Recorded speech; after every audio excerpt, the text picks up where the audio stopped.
नमस्कार, knocking-news.com में आपका स्वागत है। मैं हूं गिरिजेश वशिष्ठ। मोदी आउट। क्या मोदी के जाने का वक्त आ गया है? क्या मोदी की विदाई की प्रक्रिया शुरू हो गई है? क्या मोदी के बाद कोई और आएगा? क्या ये यात्रा मोदी की इस 5 साल के बीच में ही रोक दी जाएगी, या मोदी को इस 5 साल में पूरी तरह ठंडा करके फिर खा लिया जाएगा? हम इसको आज समझेंगे और किस तरह से मोदी का जादू लगातार कम हो रहा है, मोदी मोदी ना रहा वाले हालात हो गए हैं, और कैसे धीरे धीरे करके मोदी परिदृश्य से गायब हो रहे हैं। इसके पीछे कारण क्या है, वजह क्या है, क्यों ऐसा अचानक हो रहा है कि मोदी से अब धीरे धीरे करके उनके अपने कार्यकर्ता दूरियां बनाने लगे हैं। उनको भी लगने लगा है कि मोदी के नाम पे शायद हम ना जीत पाएं। वो मोदी जो कुछ समय पहले तक इस देश में जीत की गारंटी थी। आप अगर एक पुतला विजू का खेत में से उठा के चुनाव में खड़ा कर दोगे तो मोदी के नाम पे वो भी जीत जाएगा। ये सीन था इस देश में, और उस सीन में, उस परिस्थिति में अब जब चुनाव हो रहे हैं तो पार्टियां मोदी से दूरी बना रही हैं। कहीं मत जाइए, पार्टियां नहीं, उनकी अपनी पार्टी दूरी बना रही है। कहीं मत जाइए, चैनल को सब्सक्राइब कर लीजिए, शेयर कर दीजिए वीडियो, ताकि दोस्त भी आगे शामिल हो जाएं आपके साथ देखने के लिए। मैं भी आया।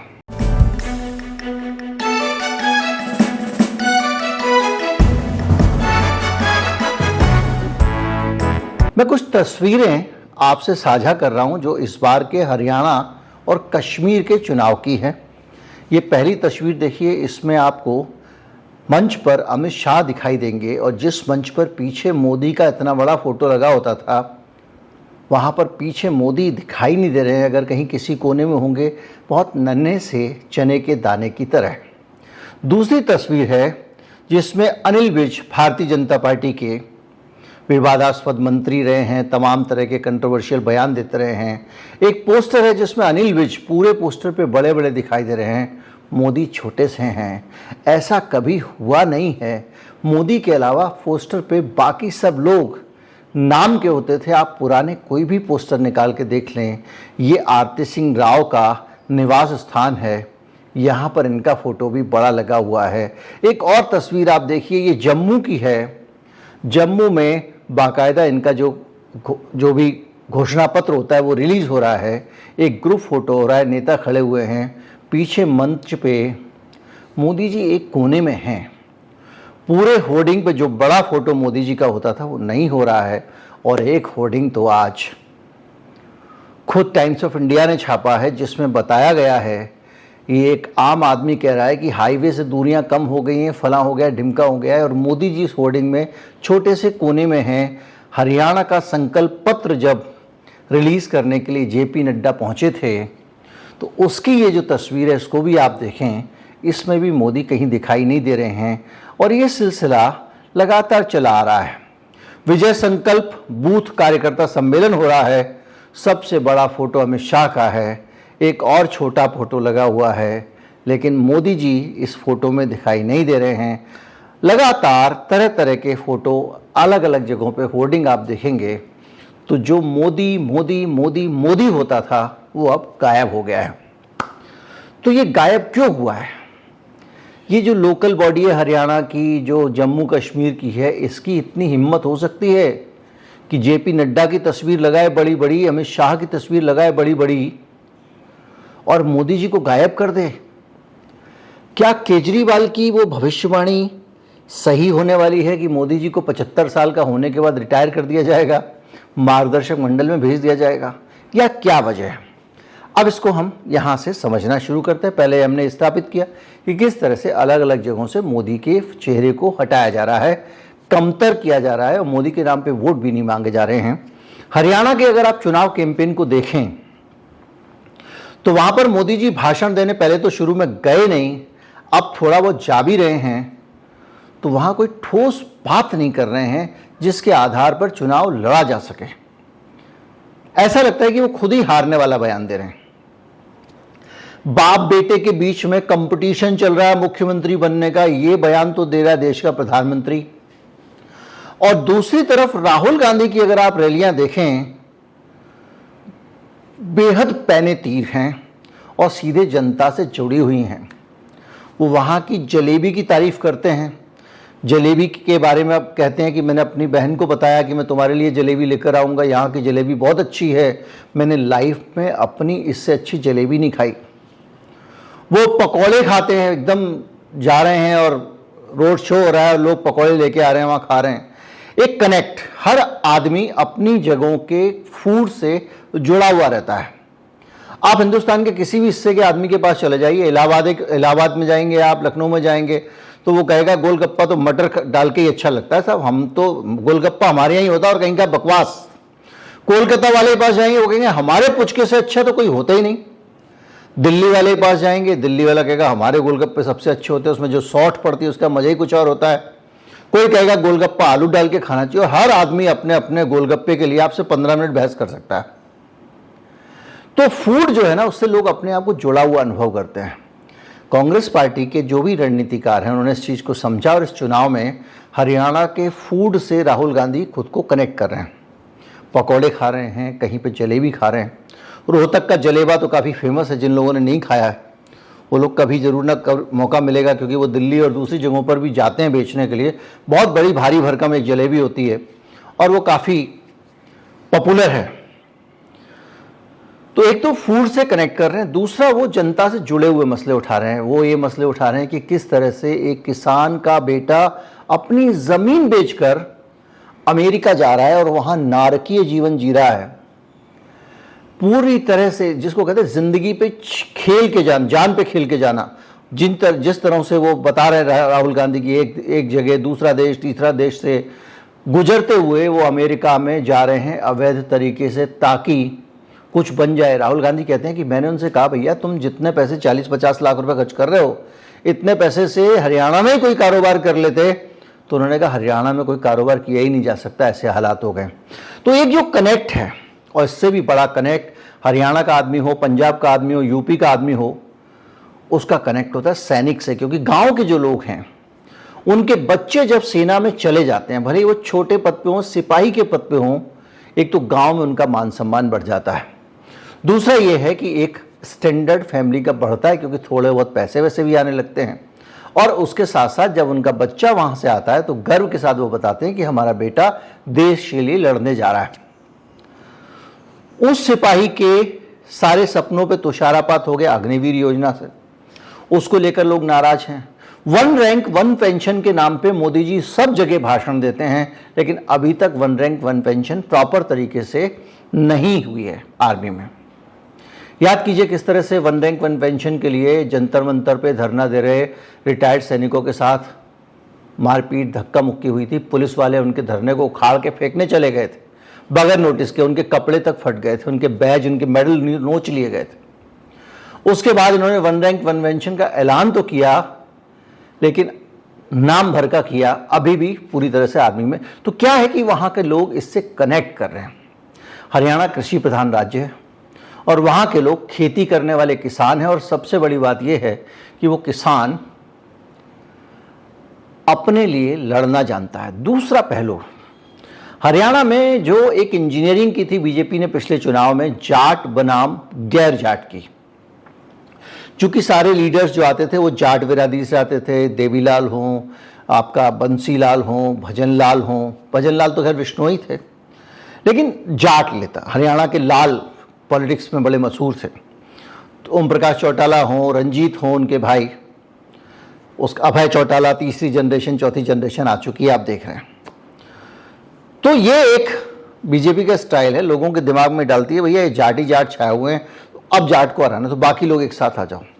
जैसे यादव ही यादव बहुत जलवे कर रहे हैं यूपी में, तो यादव को हराना है, बाकी साथ आ जाओ। तो वो जो नॉन जाट वाला जो सोशल इंजीनियरिंग बीजेपी ने की थी, वो इस चुनाव में इस तरह के मुद्दों के जरिए राहुल गांधी ने खत्म कर दी है। कौन से मुद्दे? जैसे अग्निवीर का मुद्दा है, किसानों की एमएसपी का मुद्दा है, और दूसरे बहुत सारे मुद्दे हैं, और अडानी अंबानी का मुद्दा भी है। तो ये कि हरियाणा में जो मुद्दे उठाने चाहिए उनको राहुल गांधी उठा रहे हैं और मोदी नहीं उठा रहे हैं। और मोदी का जो जादू था, अब अगर हम तुलना करें तो वो उसी तरह के मुद्दों के कारण था जो आज राहुल गांधी उठा रहे हैं। मोदी यही तो कहा करते थे कि अगर सारा काला धन आ जाए तो 15-15 लाख वैसे ही आपके अकाउंट में आ जाएंगे। हमने गुजरात में ये कर दिया, उससे ये हो गया। हमने गुजरात में, उनके पास एक विजन था, भविष्य की एक परिकल्पना थी जो वो आपको बेच गए। वो भले ही उसको जमीन पे उतार पाए नहीं उतार पाए, लेकिन उन्होंने आपको एक सपना बेचा, क्योंकि उनके पास एक सपना था।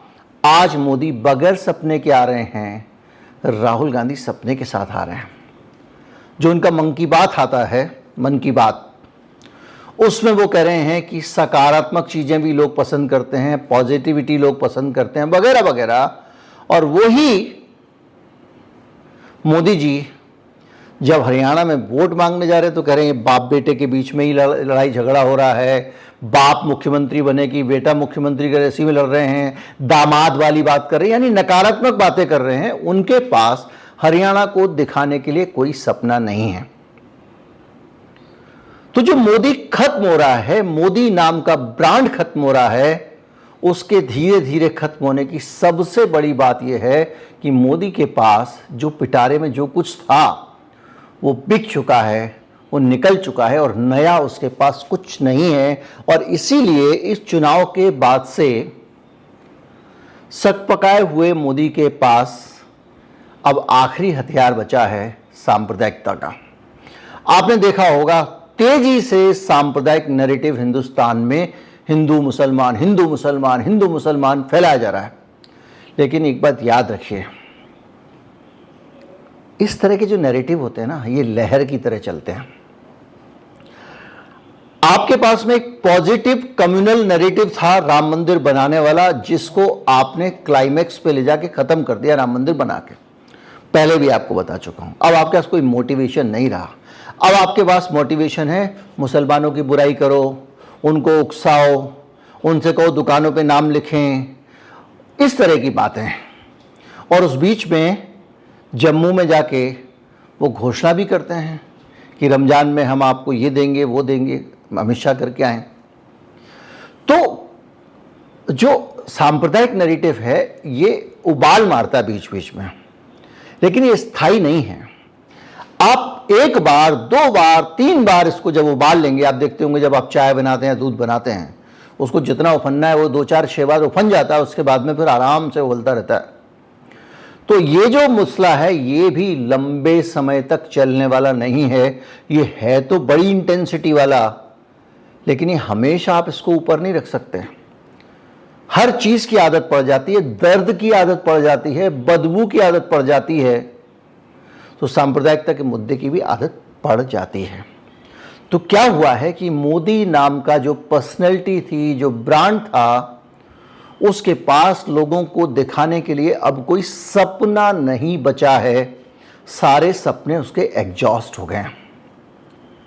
और यही वजह है कि हरियाणा के, कश्मीर के चुनाव में लोग कहते हैं ज़रूरत से ज़्यादा मोदी मोदी हो गया है, अब इनको दूर रखा जाए। तो उनके अपने ही कार्यकर्ता, उनकी अपनी ही पार्टी अब उनसे बच रही है, डिस्टेंस बना रही है।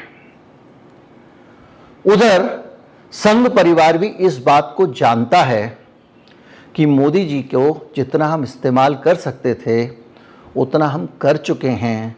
अब गाड़ी में इस टायर को बदलने का वक्त आ गया है। ये घिस गया है, इसके ग्रूव्स चले गए। तो आरएसएस भी मोदी को अलग करना चाहता है, लेकिन अलग ऐसे नहीं करना चाहता कि पहले बिजली काट दें फिर खंबे से तार डालें। वो पैरेलल लोगों को धीरे धीरे प्लांट कर रहा है, वो था ले रहा है, मोदी शाह को परख रहा है। कभी संजय जोशी का नाम टॉस कर दिया जाता है, कभी कोई और नाम टॉस कर दिया जाता है, वसुंधरा का नाम टॉस कर दिया जाता है। जहाँ तक मेरी जानकारी है, फडणवीस साहब जो हैं उनको पार्टी अध्यक्ष बनाने की तैयारियां चल रही हैं। महाराष्ट्र चुनाव तक पार्टी चुप बैठना चाहती है, क्योंकि फडणवीस और गडकरी के बीच में टकराव है। मोदी जी इस वजह से ही फडणवीस को पार्टी अध्यक्ष के तौर पर स्वीकार कर लेंगे। इस बीच में फडणवीस की बातचीत की खबरें भी आ रही हैं। उद्धव ठाकरे के साथ में संजय राउत दिल्ली में मिले भी हैं और उन दोनों के गठबंधन को रिवाइव करने पर भी अंदर अंदर मंत्रणा चल रही है। अगर ये सिरे चढ़ जाता है तो फडणवीस की दावेदारी और बढ़ जाएगी। तो इन सारी चीज़ों के बीच में फडणवीस एक ऐसे व्यक्ति होंगे जो ना मोदी शाह के पूरी तरह से गुलाम नहीं होंगे, नड्डा की तरह नहीं होंगे। वो फडणवीस होंगे तो वो नागपुर की भी सुनेंगे।